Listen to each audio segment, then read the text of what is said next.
Do you want a predictable way to generate more leads and close more sales pipeline? If so, one of the easiest ways to do this is to build a high volume cold email system that can automatically reach out to thousands of people per day and have a dialed in strategy on the back end to convert those leads into pipeline and close deals for your business. So what I'm going to do in this video is break down the full strategy that we use to generate over 100 leads per month for one of our customers and share that with you entirely in this video so you can steal it and implement it in your business. So without further ado, I'm going to dive straight in. All right, so diving into this full cold email strategy breakdown, we're going to be discussing exactly how it is possible for us to generate over 100 interested leads per month for one of our customers.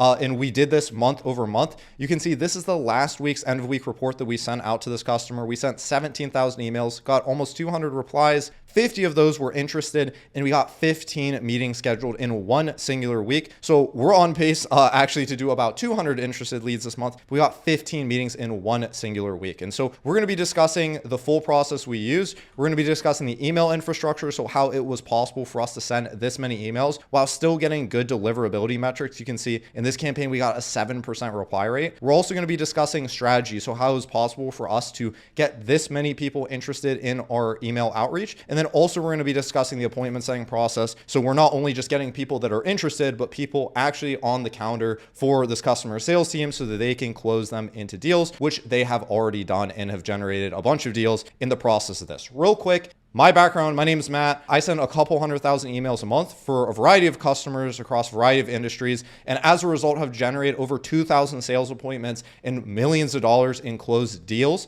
for our customers. And so in this video, hopefully I can share some of this knowledge and you can replicate it inside your business. So first, we're going to be talking about email infrastructure. So how it was possible for us to send this many emails while getting good deliverability metrics. So first, we're going to talk about the actual email providers because that's what a lot of people are interested in. We primarily use Google Workspace. And so you can literally just go to workspace.google.com, set up a bunch of email accounts. But the way to do this properly and how we did it is with a horizontally scaled email infrastructure. So Google publicly says that you can send about 2,000 emails per day is what their hard cap is on email accounts. Now, in reality, if you send this many emails from one singular email account or one singular domain, you are very likely going to get blacklisted or have your email reported as a spammy email because you're sending so much volume from one singular account. So how we're able to consistently do this and see good inbox metrics is to spread it across a bunch of domains. And so this is what we call a horizontally scaled email structure. We're not just using one email account or even one domain. We're using a bunch of different domains and a bunch of different email accounts.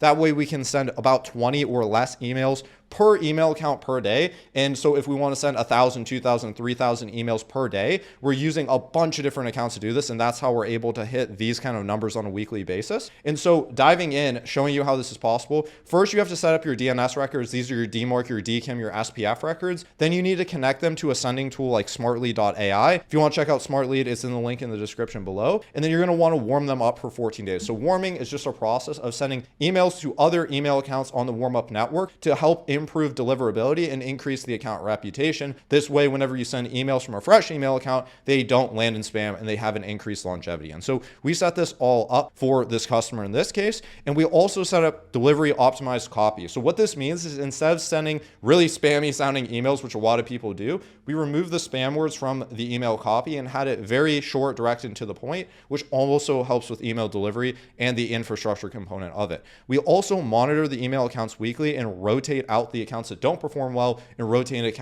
new accounts in that do perform well. So this is crucial because when you're managing 200 or so email accounts, the performance is not going to be uniform. And so it's very important that you're monitoring the accounts on an individual basis. We do things like warm-up health score checks, inbox placement checks, and then we also monitor the reply rates on an email account basis. That way we can look at the email accounts and see which segments perform better or worse. And we can also rotate it in different providers. So I say primarily G Suite here because we also use different providers. We use some SMTP for this customer, and we're adding in some Microsoft accounts as well. And it's important to monitor the different providers because different providers can have different results. Today, Google might be performing better. Tomorrow, Outlook might be performing better. And the day after, SMTP might be performing better. So you want to be monitoring these things and these trends. And so we, again, did this on behalf of this customer. Then after we set up the email infrastructure, so this is the first piece. This is how we send a bunch of emails. At a high level, it's setting up a lot of email accounts, setting up the background records, connecting them to a tool like SmartLead, and optimizing and monitoring the deliverability. Obviously, there's a lot more stuff that goes into it, but this is really the core fundamental pieces that if you nail these, you can see success.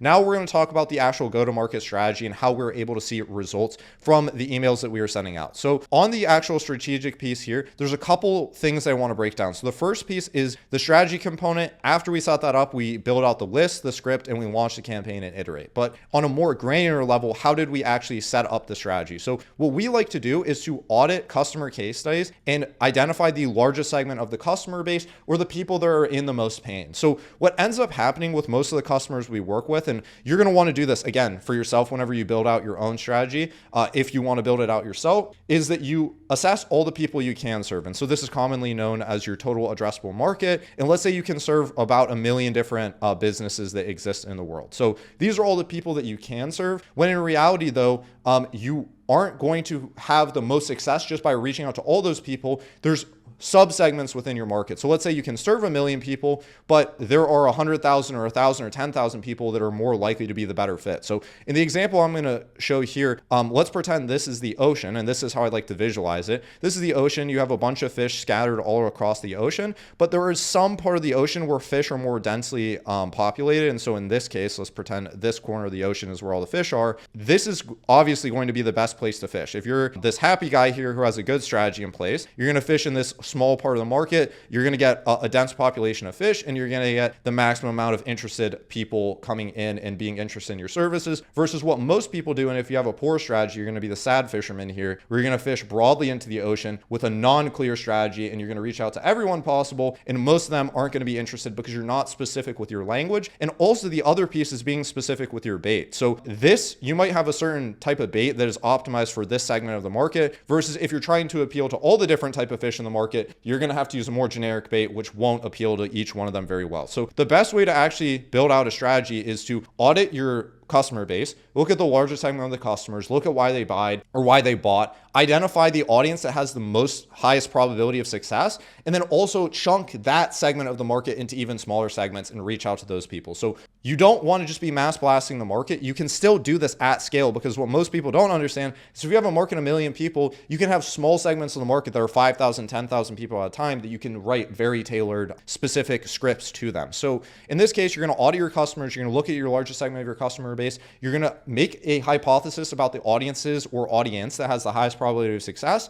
And then you're going to map out the ICP of the ideal people you want to be reaching out to in the subsegments of the market. So that's what we did for this customer. They came to us, they said, hey, we can serve so many people. And as we scale, we're going to be going into broader and broader markets. But to start, we look at the highest probability segment, and this allowed us to have immediate success with them, which again, isn't true in all cases. Some customers or some people that you're doing outreach for, you're not going to see immediate success. Or if you're doing this for yourself, you might not have an immediate idea, but you want to have your first best guess. Now from here, you're going to map out the job titles, headcount, decision makers, all the different subsegments of the market that you can reach out to, and you're going to want to scrape leads and validate data. So if you're scraping leads, you can use tools like Crunchbase, Apollo, D7 Lead Finder, Outscraper, Clay. There's so many different tools you can use to scrape data. And so again, for this customer, we primarily use Apollo's data because of the audience segment they're reaching out to. But depending on the use case and the people you're reaching out to, you might use a variety of data sources. So from there, we scraped, validated the data. This is important because if you don't validate your data, your emails are going to bounce. This is going to destroy this wonderful system you built over here on the left-hand side. If your emails bounce, it signals to Google and Microsoft that, hey, this guy's probably doing some spammy behavior. And so after we scraped and validated data, we built 4 different split tests. So we could split test different value propositions, angles, and different ideas. And as we split tested this, there's one clear winner, which is what we ended up ultimately scaling so that we could get this result across, again, multiple different industries.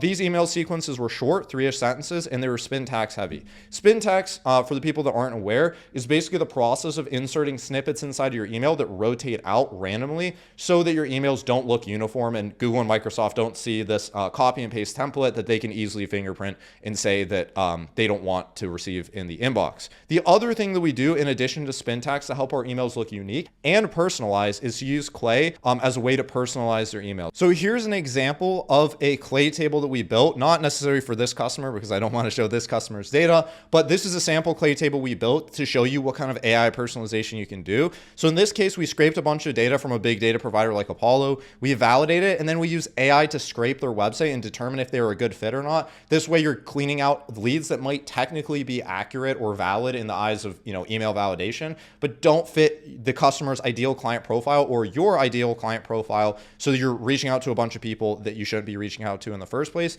Then this case for this person, we scraped the entire company we're reaching out to's headcount, all the people that work for them, and we wrote a personalized first line depending on where their team was located and if they had offshoring needs. So again, this customer is in a different vertical, but that's just an example of how you can personalize leads using clay.com and AI so that each email can look unique and have its own flair to it. Again, not only to help with deliverability, but also to make the emails more personalized and make it more likely that people respond.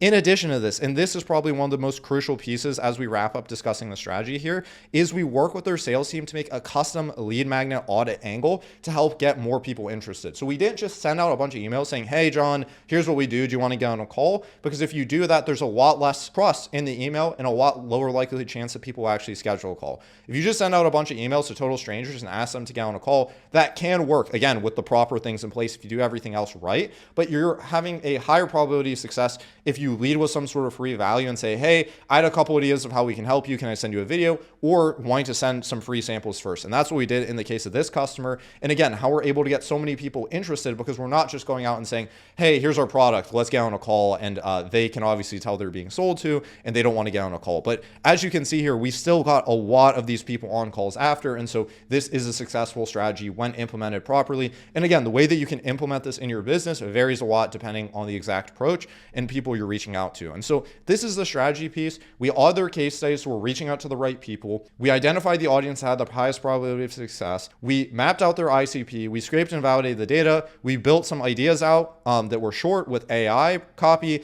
and we worked with their sales team to make the audit angle. We scaled this approach, and then we iterated from there to replicate what was working best. And then we just did this flywheel over and over and over again to make these campaigns that performed exceptionally well. Now, in addition to this, the last piece I want to talk about here is the appointment setting process. The reason why is because a lot of people fumble the interested lead to a booked call conversion process, and they end up not getting booked calls. They end up sending a ton of emails out, not getting people or getting people that might be interested in their service, but not ultimately talking them, getting on the phone and closing them into deals. So what we did to make sure that this was successful is our team managed and fielded incoming replies. So again, we were doing this on behalf of this customer. Our team went ahead, filtered out all the out of office, filtered out all the not interested, filtered out all the people that weren't relevant, and responded to all the leads that were hot immediately as fast as possible because the speed to lead is very important. So if the client didn't need to intervene, we went ahead and did it so we could be on the ball and doing this as fast as possible because their sales guy is doing sales guy things. Now, for the times that we needed the sales guy, whenever we wanted him to make the custom lead magnet audit approach, we escalated. As you can see in this example here, we said, this is the email that we sent over. This person said they were interested. They want a free sample of the work.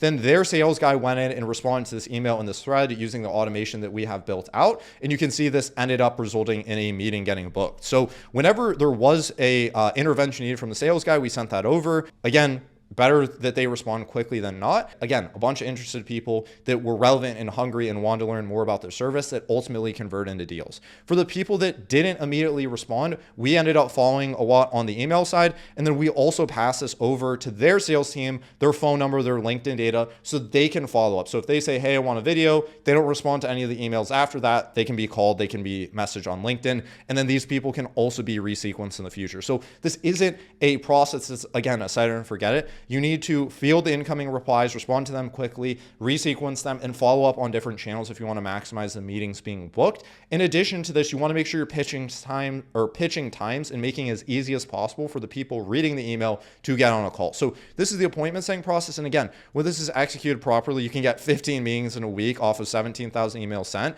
This is a case for this customer. We got 3 meetings booked in just 12 minutes. You can see this is 11:05 to 11:17, and they got 3 meetings scheduled. And then also also for this customer, they were able to get their first deal closed in 2.5 days from the campaign going live. You can see they said they just got off a call and they were closing this client, and this was 2.5 days from whenever the first campaign was launched, because it was launched on Monday and they were closing it on Wednesday. So very, very crazy stuff when you implement a system like this properly. And so if you are interested in having us come in, build, manage, and help implement, or even manage this entirely off your plate, a cold email system like this, if you run a B2B company and you want to assess if this is a good option for you, check the first link in the description below and you can apply to work with me or our team. There should be an option to schedule a call or fill out a form, and we'll see if we're a good fit to help you guys out. Otherwise, if you want a bunch of different strategies on how to book more meetings for your B2B company, watch a bunch of the other videos on the channel and enjoy those as well. So I appreciate you a ton and hope you enjoyed this video.